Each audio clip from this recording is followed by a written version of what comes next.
Chris was doing speedruns of Cuphead all through quarantine, like every single day, so I got really intimately familiar with the music of this game, but I did not serve my time listening to Rumor Honeybottoms on loop for hours just for this show's theme song to suck as bad as it does.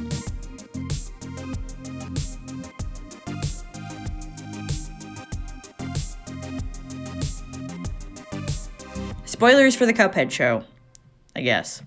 I was gonna make a whole video about why I didn't like the Cuphead Show, but I didn't want this channel to turn into like just a review channel, so maybe I'll make it and like put it up for patrons or something. I don't know, to be figured out later, but instead I'm just gonna talk about the show's theme song and why I didn't like it, because I feel like I can more clearly articulate why I didn't like it and what I would do differently. But very quickly, here's a rundown of why I didn't like the Cuphead Show, so skip this part if you liked the show and you hate the idea that people might disagree with you.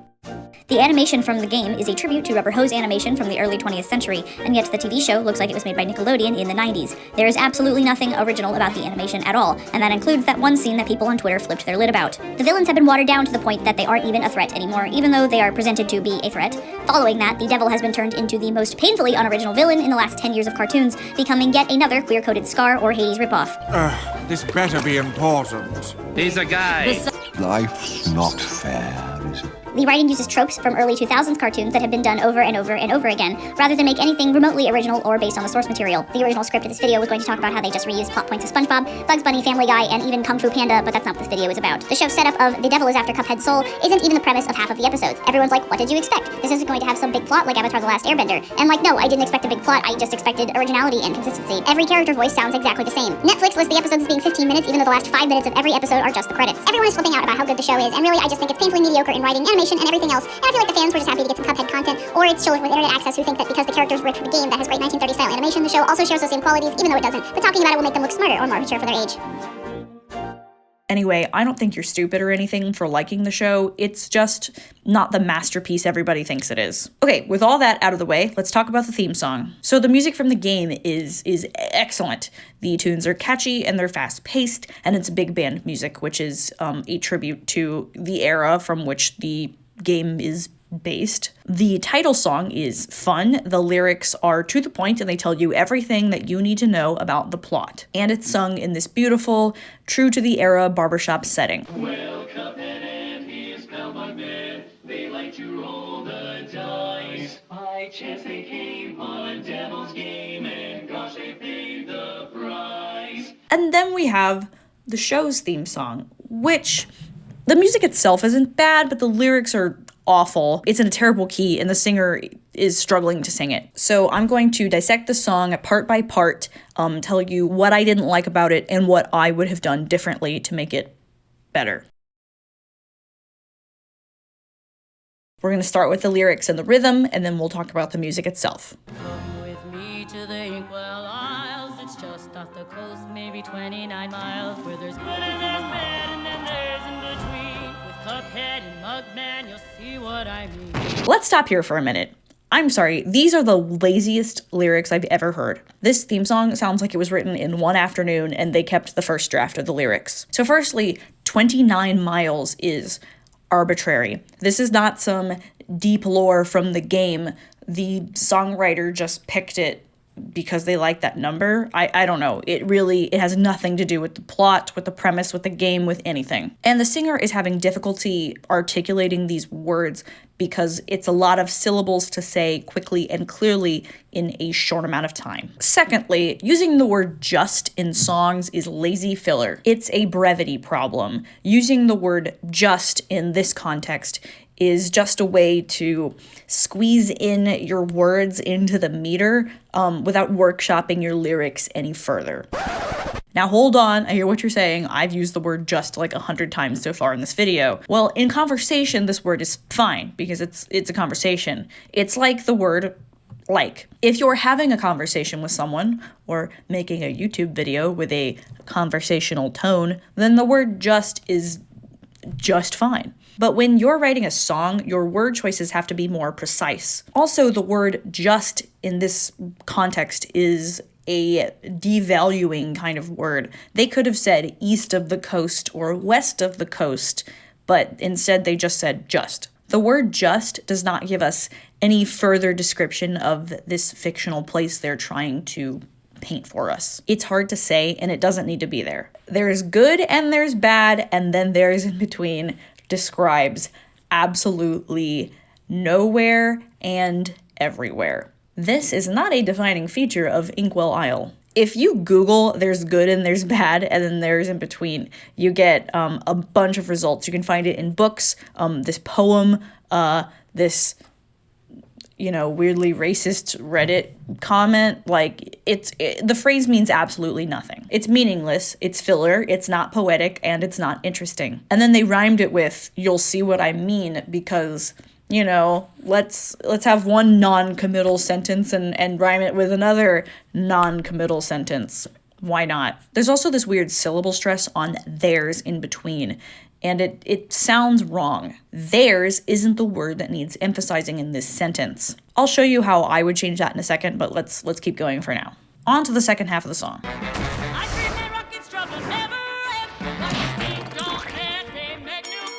Ice cream and rockets, trouble never ends. So I'm not really sure what this means, as yes, they do mention ice cream in the show. The boys love ice cream. Rockets don't really make an appearance outside of the theme song, as far as I can remember. Why ice cream and rockets? Why these two things paired together? What does this contribute to the story? What does this contribute to, the plot or the premise? I don't know. And this isn't like a Phineas and Ferb style, we're gonna list all the things we're gonna do type of song, so these two things are meaningless. I had trouble understanding the lyrics the first few times that I listened to this, and then when Netflix gave you the option to skip the intro, I just started doing that. Because again, the singer is having a hard time articulating these words at the speed that this needs to go, and this gets worse in the second half of the song because the tempo more than doubles. Ice cream and rockets, trouble never ends is too many syllables to fit in a short amount of time. Rhythmically, it also obscures the words, and so much so that she can't even get out the S on ends because it's moving too fast. Watch these ding-dongs as they make new friends. Okay, this is just my personal opinion. I don't like the word ding-dongs here. It just feels dumb, feels wrong to me. That's just my opinion, whatever. But these words get this huge emphasis in the song. Why not take this time to tell us which one is Cuphead and which one is Mugman? Clearly, this show's target audience is not people who are fans of the game, so you need to tell us which character is which up front. You need to tell us what their names are, and not just oh, they're so wacky. Remember Animaniacs? It's like that, but they're ding-dongs, ha ha. Also, make new friends? Who? Ribby and Croaks are implied to be the friends that they make because they appear on screen at the time that this lyric is said. But, spoiler alert, that episode does not end with them being friends. Aileron, they're just saying this in a sarcastic way, make new friends is just their way of saying they're going to introduce new characters. Except they really don't, and even when they do, they don't appear in more than just that one episode. Actually, none of the episodes really end with them having new friends, except maybe the last one, and even then, Chalice abandons them, so I don't know. And then besides that, it's this one episode where Cuphead hangs out with the devil, but then, the status quo resumes at the end, so I don't really know what that's about at all. Making new friends is not something I would say happens in this show. They'll need some help just to stay on track. This might be the only line that actually makes sense, because these kids are kids, the characters are young kids, and they're easily distracted whenever they do have an actual task, like when Elder Kettle tells them to paint the fence. But sure, I'll take it. I mean, it does have another unnecessary just to stay on track, but whatever. Oh no, there's that guy. You better watch your back. So, the devil appears on screen, and you can't even be bothered to name him. They just call him that guy. They can't even be bothered to name the show's antagonist. Either name him like the game's theme song does, or don't mention him at all. The game's subtitle is "Don't Deal with the Devil," But that's been thrown out the window. It's so strange. Like, this choice is so strange. It would have been so easy just to name the devil, like, oh no, there's the devil, better watch your back. It's the same amount of syllables, and it tells us who the villain is. Like, why is this so hard? Why is he just that guy? Like, for real? Like, unless the devil was supposed to be like, oh, big scary guy, like, who is he? Spoiler alert, we won't tell. But he's in the first episode, and anybody who, like, Googles Cuphead for a second is gonna know. And also, he's, like, surrounded by flames, and he has horns, like, and a pitchfork. He's the devil. Not even referring to the devil as the devil really makes me think that when they were writing this song, they had no idea what the show was about. So they just threw something together.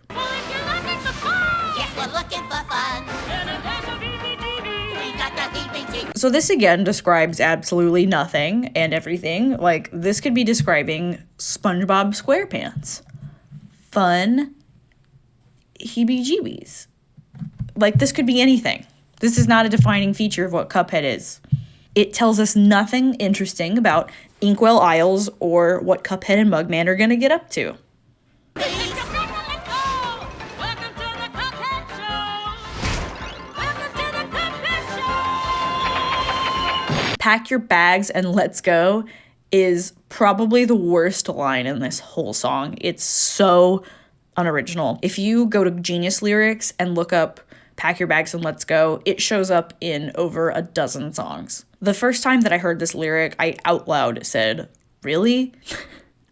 It's so lazy. It's so lazy. It's inexcusably lazy. So Chris and I went down this rabbit hole of listening to kids' cartoon theme songs from the 90s and the early 2000s from our childhoods.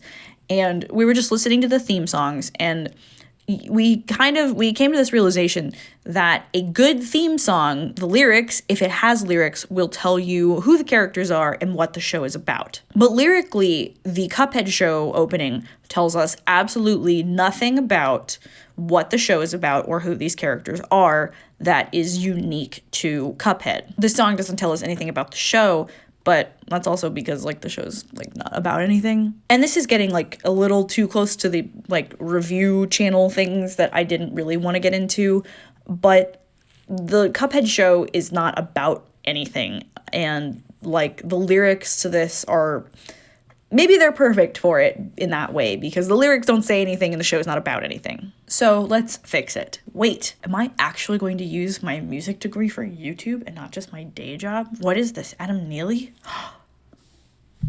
That's really stupid. So let's start at the beginning of the song. She sings, "Come with me to the Inkwell Isles." The syncopation is obscuring the words, so I'm gonna change it to take out the syncopation because it makes the words clearer and not to sound like the Catholic Church at the Council of Trent in the mid-1500s. But if I can't understand the words, what's the point of any of this? See, I do have a music degree. So this takes out the word it's.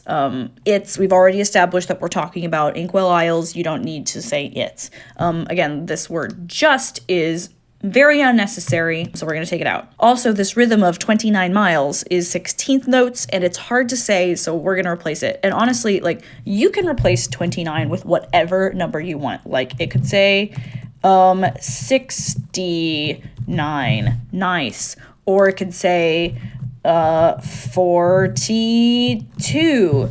Or it could say 17.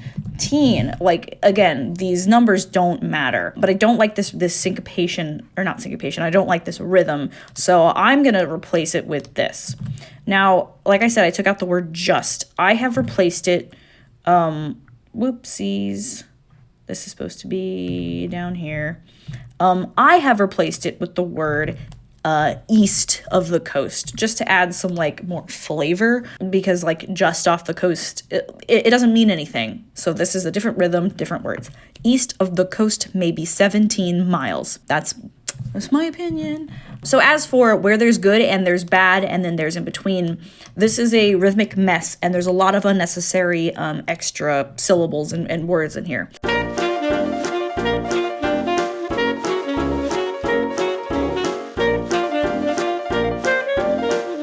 So if we cut out all the unnecessary stuff, we are left with the important words of good and bad and in between. So I am going to replace it with this. Good and bad and in between. I've added like a little syncopation there because I think it helps in between. In between. I think it helps establish clarity. This measure looks a little strange. I guess it could look a little scary because of this eighth note triplet pickup into Cuphead and Mugman. I've done that because I think the triplet pickup sounds a little cleaner into the triplets as opposed to like the regular duple, but whatever, you could change that if you wanted to. I don't care.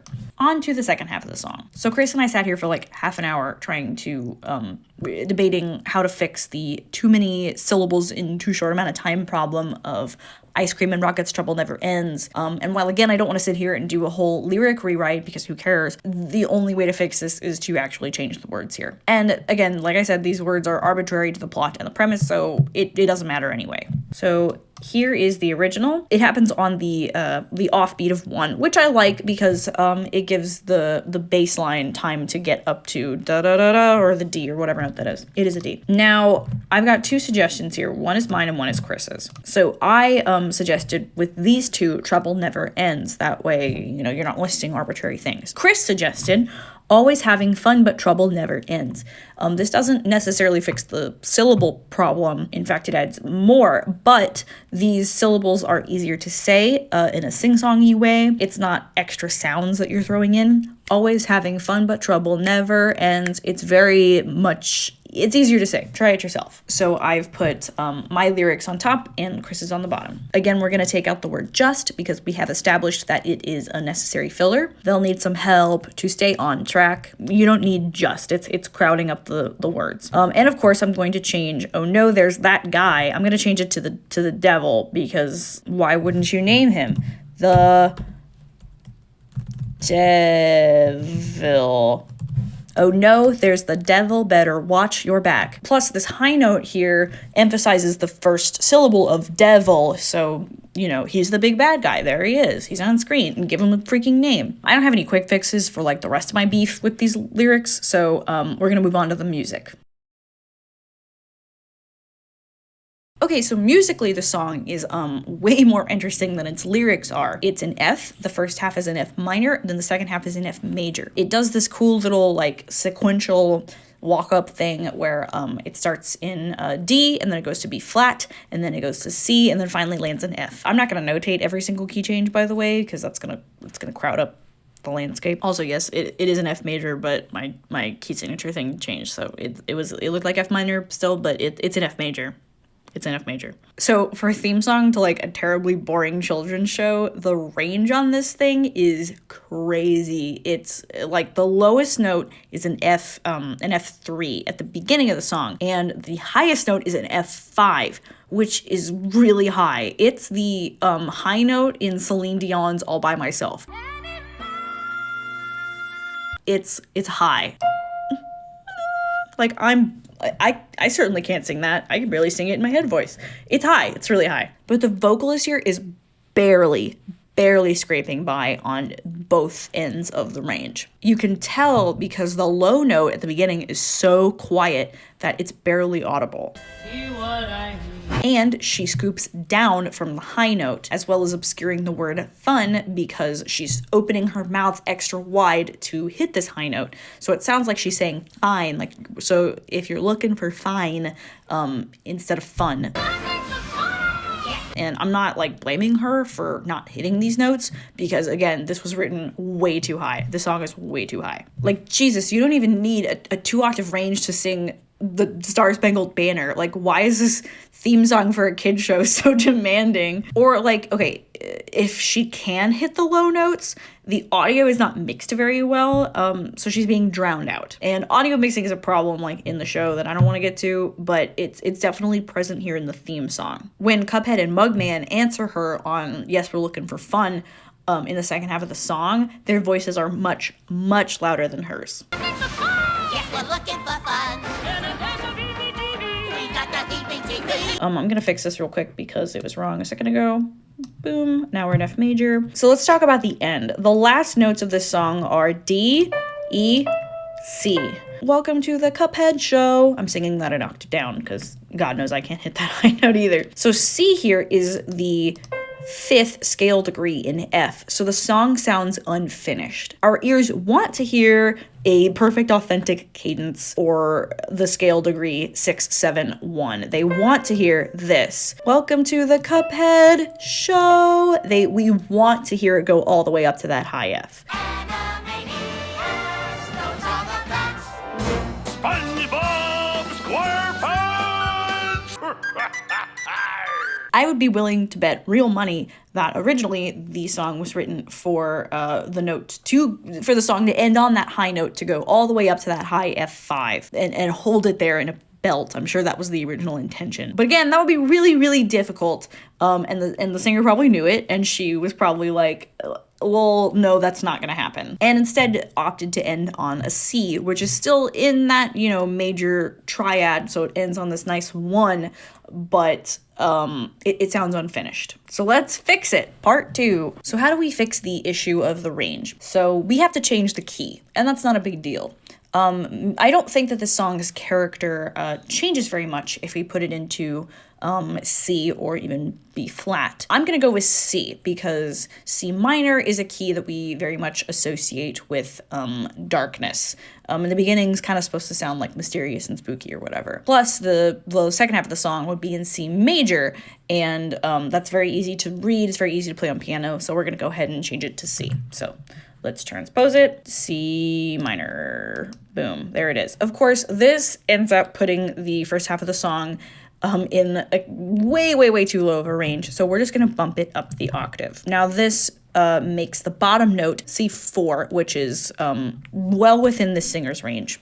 Easy peasy. That's the lowest note in the song. No worries. The highest note in the section then becomes C5. Again, well within the singer's range. Now that bumps the second half of the song to outrageous heights, having a high, it's not gonna happen. We're gonna bump the second half of the song down an octave, and now we have reduced the range significantly. Now the range is just under an octave and a half, which is far more manageable. So here it is at C. The only trouble spot then might be this this A3 here, which she could still sing. It was getting towards the lower end of her range, but even then, this song, or this note in the original song, is a D4, and she just kind of skates by it anyway. It's not an important word or an important note, really. So you can get away with skating by it in the original F or in C. You could replace it with a higher note if you needed to do so. So now let's talk about that high note at the end. Now that we have changed the key, we can actually finish the song like our ears want to hear it. We can hear that scale degree go from 6, 7, and instead of going down to the 5, we can bring it up to the 1. Welcome to the Cuphead Show. And that high note is the highest note in the song. It's the C5. She's already sang it once. It's definitely within her range. Now we have completed that cadence, and it sounds correct. Okay, so here's the finished version. I'm going to be the one singing it for you. So please keep in mind that 1, I am not a professional singer, nor do I claim to be one. I am a violinist by trade. I like to sing, but I'm not a professional. And 2, I did all of the revisions for this in C because I was catering it to the singer that actually performs the song. However, I am an alto, if you have not noticed, and C was just a little bit too much of a reach for me. So I'm going to be singing this in G. I realize I talked about, changing the song's character, but this is just a proof of concept. RIP perfect pitch users. I'm going to be singing this in G and not C, but again, this is just proof of concept to show you what my version would sound like. So here it is, my quote-unquote corrected version of the Cuphead Show theme song. Come with me to the Inkwell Isles, east of the coast, maybe 17 miles, where there's good and bad and in between. With Cuphead and Mugman, you'll see what I mean. Always having fun, but trouble never ends. Watch these ding-dongs as they make new friends. They'll need some help to stay on track. Oh no, it's the devil, better watch your back. So if you're looking for fun, Yes, we're looking for fun. and a dash of heebie-jeebies, And that's a beeping pack your bags and let's go. Welcome to the Cuphead Show. Welcome to the Cuphead Show. If you'd like to see the sheet music for the finished version of my corrected version of the Cuphead Show theme song, I will put it on MuseScore and the link will be in the description. Listen, if you can hit all of the notes in the original song, which the singer cannot, then more power to you. Like, it would have been kind of expensive for them to hire Celine Dion to sing the Cuphead Show theme song. Now, these changes that I've suggested make the song friendlier to sing, catered especially towards the singer that they hired.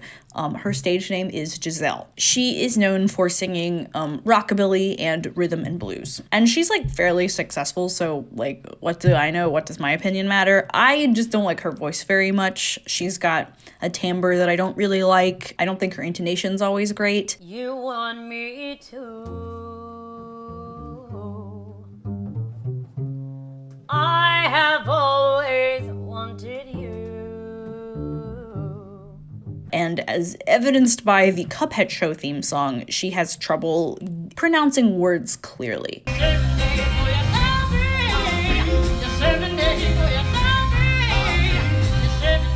Again, in a way that sounds more like lack of skill or training rather than an artistic choice. And maybe she just like didn't have time to practice this song. I don't know. Here's what I think happened. The lyrics got written in an afternoon, in one session, and probably before they knew what the show was going to be about, right? And then the lyrics get passed to the composer, who then had to set the text to music, and they were probably like, oh yeah, like, let's make it, fun and jazzy, like, big band kind of style that will make the fans of the game happy, right? And more than likely, the composer was a man who has a very different range than a soprano, and unintentionally wrote a song that is way, way too hard to sing. And then somebody hired Gizzelle to sing it, and she just does not have the range to perform the song in F. I mean, really, who does? She probably had less than like 48 hours to learn the song, because usually the turnaround time on this kind of production is very, very fast. So practicing the like difficult rhythms, as they may or may not have been notated, was probably not an option for her. They did a few takes. She realized that she was going to kill her voice trying to hit that high F over and over and over again, and so they used what they had, and now this is what we have. And you can tell what they wanted out of this. They wanted Billie Holiday singing Summertime.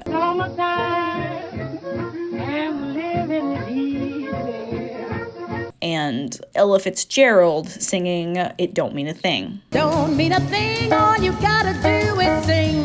Do-I.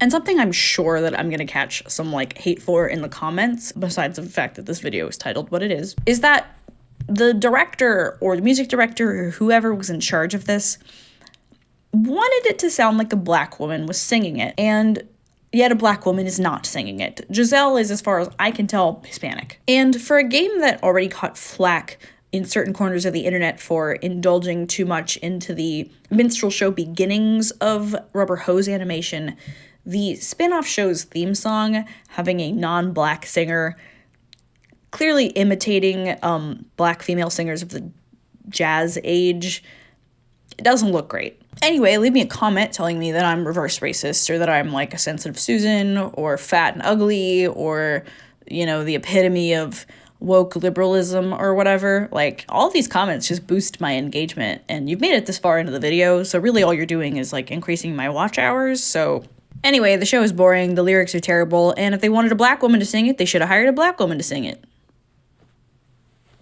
Subscribe. Special thanks to my supporters on Patreon: Josh Ferguson, Dalton I Am the Teacup McAdoo, Alexis Womack, and Brian Barnes. Thank you guys. I will see you in the next one. Have a great day.